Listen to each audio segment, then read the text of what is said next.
Que faut-il retenir de l'actualité européenne et internationale? Voici en 16 minutes ce dont nous avons choisi de vous parler. Bienvenue dans Euronews Soir. À la une ce soir, la visite du président irakien en France. Au cœur de ses discussions avec Emmanuel Macron, la chute annoncée de la dernière parcelle du califat de l'État islamique, mais aussi le sort des djihadistes français détenus en Irak. Le groupe de Lima réuni autour de l'opposant Juan Guaidó pour chercher une issue à la crise vénézuélienne. L'Union européenne appelle de son côté à éviter à tout prix une intervention militaire au Venezuela. Au Sénégal, le camp du président sortant revendique la victoire. Macky Sall aurait été réélu dès le premier tour, ce que ses adversaires contestent. Les résultats définitifs sont attendus avec fébrilité. Et puis, en fin de journal, nous vous dirons tout sur les lauréats des Oscars millésime 2019. Au palmarès, Green Book, Roma et Bohemian Rhapsody. Reprendre ce qu'il reste du territoire de l'État islamique en Syrie, l'objectif est, nous dit-on, presque atteint. Le corollaire, c'est la question des djihadistes étrangers interceptés, parmi eux des Français. En visite à Paris, le président irakien a évoqué leur cas. Le récit de Louise Brossolo. Le président irakien Barham Saleh est arrivé à l'Élysée ce lundi avec une annonce dans ses valises. Jeudi dernier, une dizaine de djihadistes étrangers ont été livrés par les forces démocratiques syriennes au gouvernement irakien. La plupart seraient de nationalité française. 13 combattants de Daesh ont été capturés dans une opération militaire et ont été traduits devant les autorités irakiennes.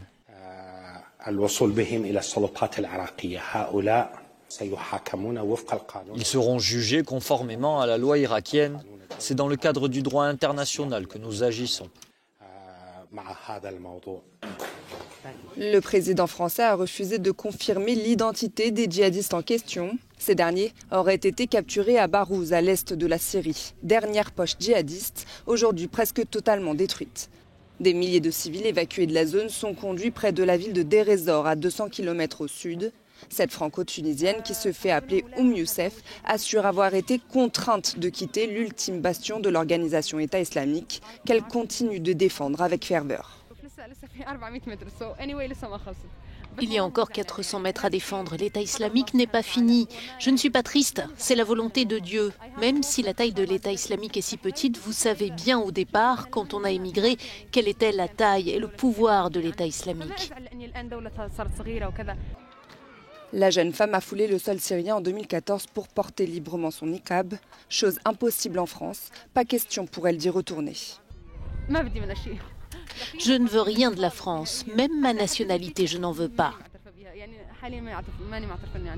Si en France, elle n'est sur aucune liste de justice, Youssef est poursuivie judiciairement en Tunisie.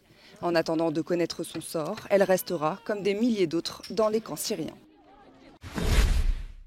Le dialogue de sourds n'en finit plus entre Bruxelles et Londres. Certains dirigeants européens conseillent désormais publiquement à Theresa May de retarder le Brexit pour éviter la catastrophe. Mais la première ministre britannique veut encore croire à une solution in extremis.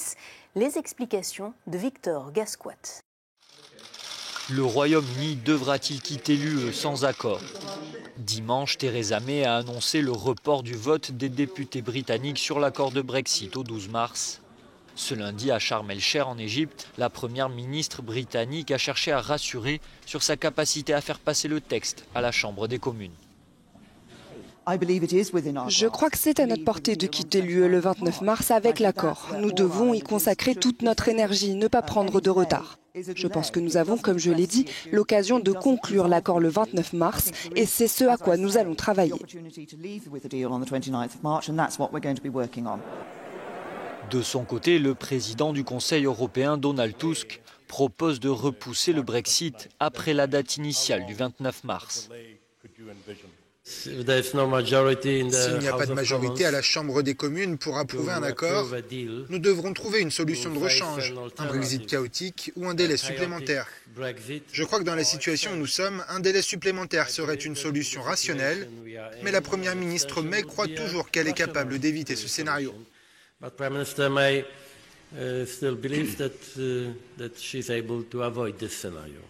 Après le rejet de l'accord en janvier dernier par le Parlement britannique, Theresa May tente de négocier un nouveau texte avec Bruxelles. Elle souhaite notamment que la frontière avec l'Irlande ne reste pas ouverte indéfiniment après le Brexit.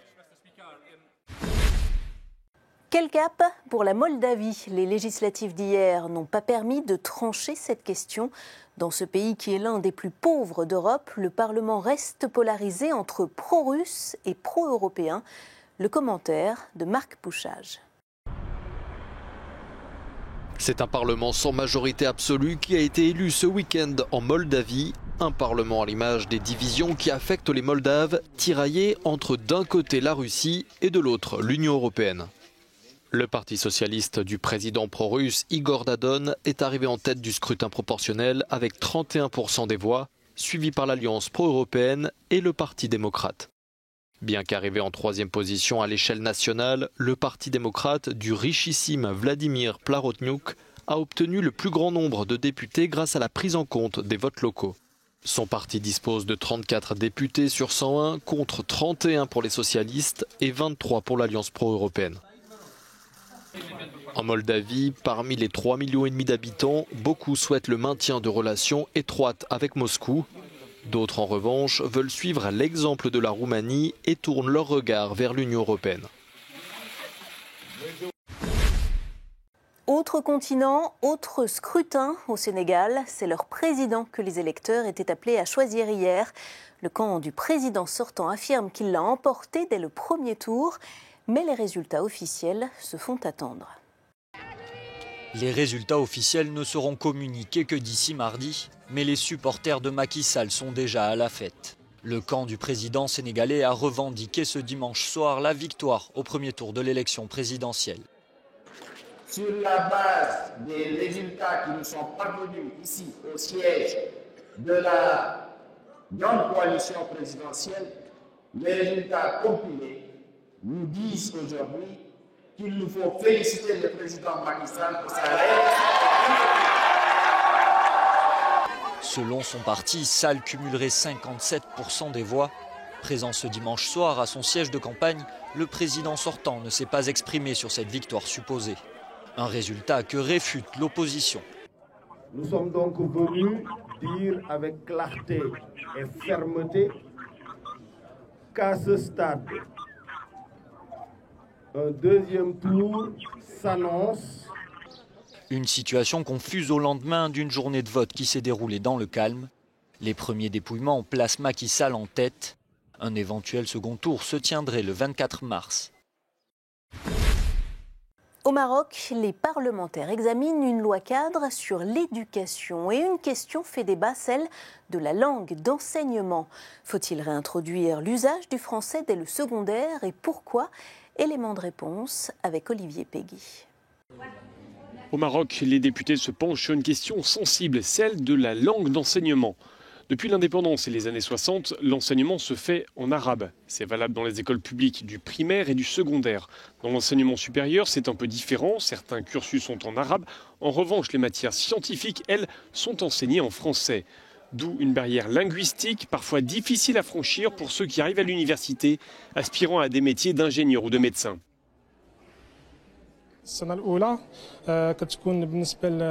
La première année à l'université est généralement consacrée à l'apprentissage de la langue française.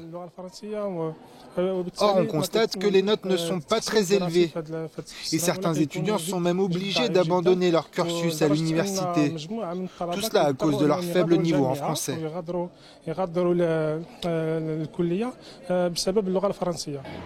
Pour remédier à cette situation, le gouvernement souhaite donc généraliser l'usage du français pour les enseignements scientifiques au lycée, au collège et même en primaire.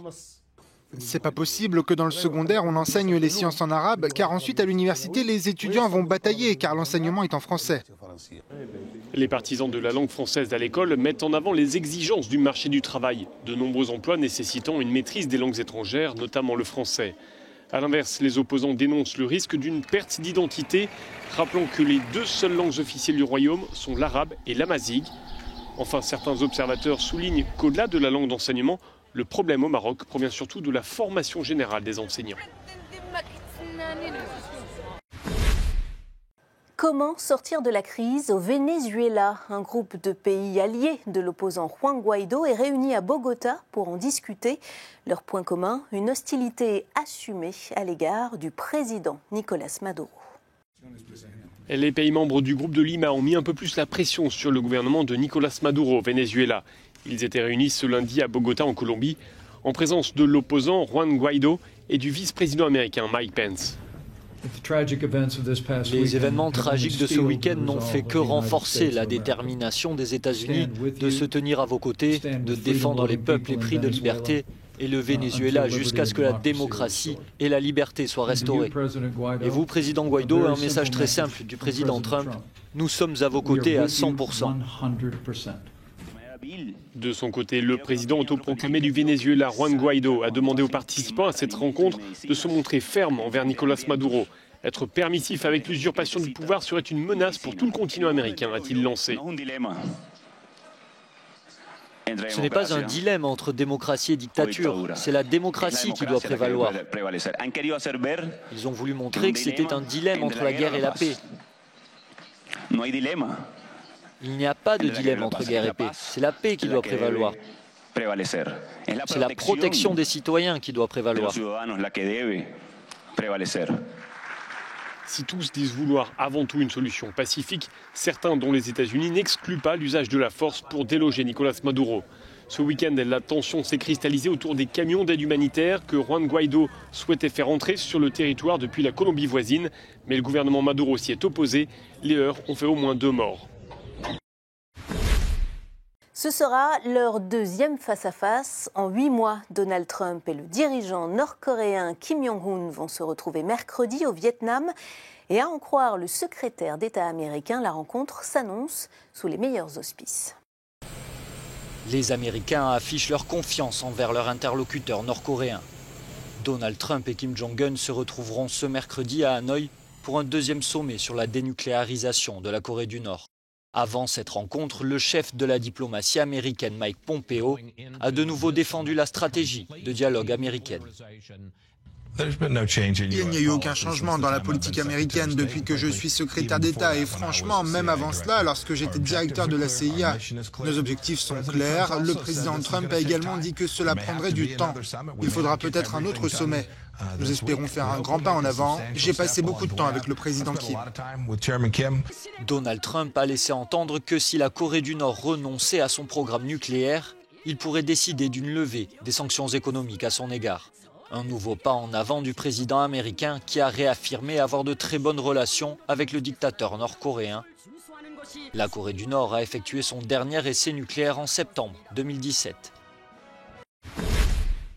Avant de refermer cette édition, un coup d'œil au palmarès des Oscars. Green Book a été consacré meilleur film et Roma du Mexicain Alfonso Cuarón décroche 3 statuettes, dont celle du meilleur réalisateur. And the Oscar goes to Green Book.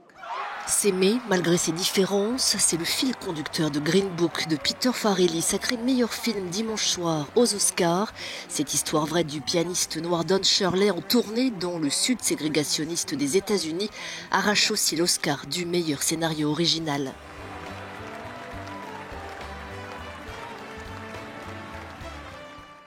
C'est décidément l'année Alfonso Cuarón. Le réalisateur mexicain décroche l'Oscar du meilleur film en langue étrangère pour Roma, son ode au Mexico des années 70, qui lui vaut aussi le prix du meilleur réalisateur et de la photographie. C'est une reine qui décroche l'Oscar de la meilleure actrice. La Britannique Olivia Colman souffle la statuette à Glenn Close pour son rôle dans La Favorite de Yorgos Lanthimos, où elle campe une reine d'Angleterre au cœur d'une lutte de pouvoir entre sa conseillère et sa servante. Autre gagnant de la soirée, Bohemian Rhapsody, le biopic consacré au chanteur du groupe Queen, Freddie Mercury, qui a valu l'Oscar du meilleur acteur à Rami Malek.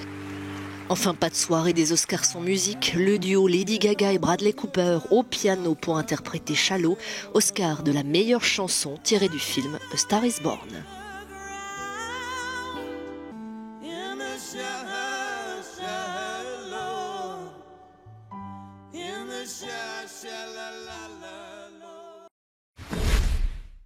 C'est la fin de cette édition d'Euronews Soir. Merci à vous qui nous avez accompagnés. Pour retrouver toute l'actualité, rendez-vous sur notre site internet. Très belle soirée à tous.